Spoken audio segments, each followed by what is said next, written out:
मध्य प्रदेश के शहडोल गांव में मोतीलाल नाम के वैद्य थे, जिनके आसपास के कई गांव के लोग दवाइयाँ लेने और अपना इलाज करवाने आते थे। मतलब वे गांव के बहुत प्रसिद्ध डॉक्टर थे। सभी उन्हें वैद्य जी कहकर पुकारते थे। उनकी इकलौती बेटी थी, जो बड़ी ही सुंदर थी। एक प्रकार से वो पूरे गांव की बेटी थी। सभी उसे प्यार से पारो बुलाते थे। उसे बचपन से ही कभी किसी चीज की कमी नहीं हुई थी। बड़ी है, बड़े ही नाजों से पली और बड़ी हुई थी पारो। जब उसका विवाह पास के गांव के तिवारी जी, मतलब सरपंच के बेटे के साथ हुआ, तब पूरे गांव को दावत दी गई थी। सब कुछ बहुत ही बढ़िया हुआ था। लेकिन यह क्या, एक ही माह के बाद वह लड़की अपने पिताजी के पास आकर फूट फूट कर रो रही थी। सिसकियों के कारण वो कुछ बोल ही नहीं पा रही थी। पिताजी के बहुत पूछने पर उसने बहुत देर बाद बोलना शुरू किया और बोला, पिताजी, मैं उस घर में फिर कभी नहीं जाऊंगी। मैं आसपास से ही रहूंगी। मैं आपके पास ही रहूंगी। ऐसा बोलकर वो फिर जोर जोर से रोने लगी। पिताजी समझदार थे। उन्होंने अपनी बेटी के सिर में हाथ फेरते हुए बोले, कोई बात नहीं बेटा, तू आराम कर, हम बाद में बात करेंगे। और बेटी की माँ को इशारा करते हुए कहा, इसे कुछ खाने को दो और संभालो। शाम को हालात को समझते हुए पिता ने पूछा, अब बताओ क्या हुआ? क्यों नहीं जाना चाहती हो अपने ससुराल? बेटी ने बताया, पिताजी, मेरी वो सास, सास नहीं दुश्मन है मेरी। सुबह से शाम तक वो केवल मेरे ही पीछे पड़ी रहती है। पूरे गांव में मेरी बदनामी कर रखी है। वो हमेशा मुझे गालियां देती है और कहती है, तुझे यह नहीं आता, तुझे वो नहीं आता। ना जाने तेरे माँ बाप ने क्या सिखाया है। वो अनपढ़ बुढ़िया मुझे सिखाना चाहती है। और तो और पिताजी, घर के सारे लोग उसका ही कहना मानते हैं। पिताजी, मैं साफ कह देती हूँ, उस घर में या तो वो बुढ़िया रहेगी या मैं। उसके साथ मैं एक पल भी नहीं रहना चाहती। पिताजी गुस्से से बोले, हमने तो तुझे अच्छे संस्कार दिए हैं।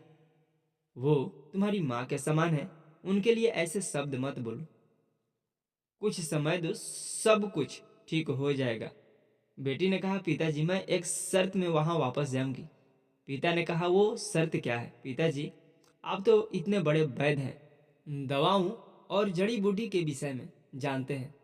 पिताजी सिर हिलाकर हामी भर रहे थे और बोले, तो तो आप मुझे कुछ ऐसा जहर दो कि जिसे खाकर मेरी सास मर जाए, क्योंकि मैं उसे किसी भी रीति से बर्दाश्त नहीं कर सकती। पिताजी मुस्कुराते हुए बोले, बेटा, ऐसे में तो तेरे ऊपर समस्या आ जाएगी। उसके मरते ही पुलिस तुझे जेल भेज देगी।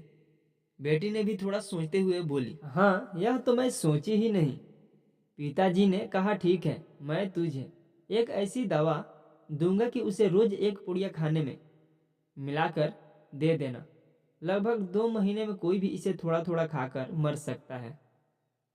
इस पर कोई तुझ पर संदेह भी नहीं करेगा और तेरा काम भी हो जाएगा। बेटी के तो जैसे आंखों में चमक आ गई और कहने लगी, पापा, आप कितने अच्छे हो और मुझे क्या करना होगा? पिताजी ने कहा, और देख, किसी को शक संदेह ना हो इसलिए तू उनसे लड़ना नहीं। बड़े प्यार से रहना। वो जो भी कहे उसे मान लेना, क्योंकि वो 2 ही महीने की मेहमान होंगी। बेटी ने सारी बातें खुशी खुशी मान ली और अपने पिताजी से 2 महीनों के हिसाब से 60 धीमी जहर की पुड़िया लेकर अपने ससुराल लौट आई। अब प्लानिंग के हिसाब से रोज सासू माँ के खाने में एक पुड़िया मिलाकर देना शुरू की और बड़े प्यार से घर में रहने लगी।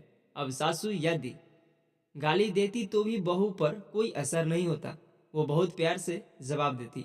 लगातार 1 माह तक बहू के अच्छे व्यवहार के कारण सास का भी मन बदलने लगा। अब वह अपनी बहू को गाली बकना बंद कर दी और उसे बिना बात के चिल्लाना भी कम कर दी। बहू को भी लगने लगा, अब तो कुछ ही दिन की मेहमान है मेरी सासू माँ, इसलिए उसकी और सेवा कर देती हूँ। इसलिए वह रात को सासू के पैर भी दबाने लगी और सिर पर तेल भी मल देती थी। अब तो सासू माँ सारे गांव में कहते नहीं थकती कि बहू हो तुम मेरी बहू जैसी। और वह अपनी बहू को अपनी बेटी से भी बढ़कर प्यार करने लगी। उसे घर का सारा अधिकार और जेवर और सब कुछ सौंपने लगी।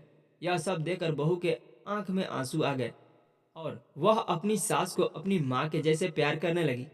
और तभी उसके मन में एक डर समाने लगा और वह उसी दिन अपने गांव मायके आई और अपने पिता से लिपट कर रोने लगी और कहने लगी, पिताजी आप कुछ भी करो लेकिन मेरी माँ को बचा लो। पिताजी ने कहा, माँ को वो तो ठीक है, सो रही है। बेटी ने कहा, अरे मैं सासू माँ के विषय में बोल रही हूँ। पिताजी ने कहा, क्यों, क्या हुआ उनको? बेटी ने याद दिलाया, अरे पापा आपने जो जहर दिया था उसे खिलाते हुए 1 माह से ज्यादा हो गया है। 15 दिन बाद वो मर जाएंगी। मुझसे बहुत बड़ा गुनाह हो गया। मैं अब उन्हें मारना नहीं चाहती। आप कुछ भी कीजिए और उस जहर को तोड़ दीजिए। कुछ ऐसी दवाइयाँ दीजिए ताकि उस जहर का असर खत्म हो जाए। वो रोए जा रही थी और पिताजी जोर जोर से हंस रहे थे। बेटी को कुछ समझ नहीं आया, पिताजी हंस क्यों रहे हैं? तब पिताजी ने कहा, बेटा चिंता मत कर, उन्हें कुछ नहीं होगा। मैं जानता था तेरा दिल बहुत अच्छा है, तू किसी को मार नहीं सकती। मैंने जो पुड़िया तुझे दी थी वो तो काला नमक और जीरे का पाउडर था जो स्वास्थ्य के लिए लाभदायक है। देख बेटा, यह दुनिया ऐसे ही है। हम जैसा इस दुनिया को देते हैं वैसा ही प्राप्त करते हैं। यदि हम दूसरों को नफरत देंगे तो नफरत ही पाएंगे। यदि हम लोगों को प्रेम देंगे तो वापस प्रेम ही पाएंगे। बेटी चुपचाप खड़ी खड़ी आश्चर्य से अपने पापा की बुद्धिमानी भरी बातें सुन रही थी और आंसू बहा रही थी। ये आंसू खुशी के थे। ये कहानी आपको कैसी लगी हमें कमेंट करके ज़रूर बताएं। और ऐसी नई नई कहानियाँ सुनने के लिए हमारे चैनल को प्लीज़ सब्सक्राइब करें। थैंक यू दोस्तों इस वीडियो को पूरा सुनने और देखने के लिए।